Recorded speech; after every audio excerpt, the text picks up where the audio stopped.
eo amin'ny tontolon'ny fifamoivoizana sy lafin'ny fitaterana indray kosa tsikaritra fa mihamaro anisatrany ny isan'ny fiara mifamezivezy eto andrenivohitra amin'izao fotoana izao. Voatery napetraka ary noho izany ny fandrindrana samihafa eny anivon'ireo toerana izay antsonan'ny fiara na ireo parking réservé.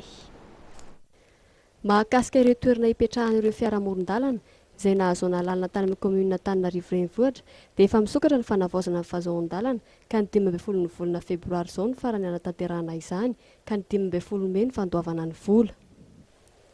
Izy io moa zany voafaritry ny lalàna mihitsy hoe izao andro raha mipetraka amina zao fotoana toy izao ny fiara anankiray dia efa azo antsona ao amin'ilay teny voalaza ny lalàna zany hoe épave dia tsy maintsy esorina zany. Efa eopetraretana fanatanterahana izay opération épave zay zany ny ato amin'ny fiadina Antananarivo ary tsy maintsy isy zany zay amin'izao voalohan'ny taona vaovao zao.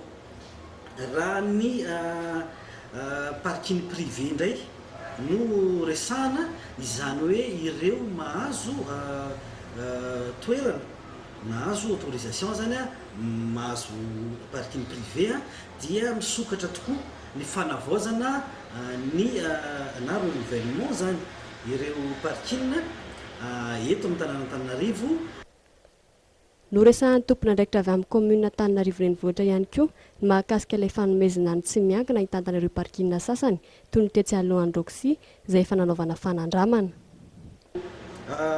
Parking atao hoe ohatry hoe ety amin'ny ampovoan-tanàna zany ilay parking hofaina 200 ariary isan'ora dia efa eo pandinihana tokoa zany fiadina an-tanàna ny fanomezana ho tantaniny tsy miankina amin'ny alalan'ny appel d'offre moa zany io fitantanana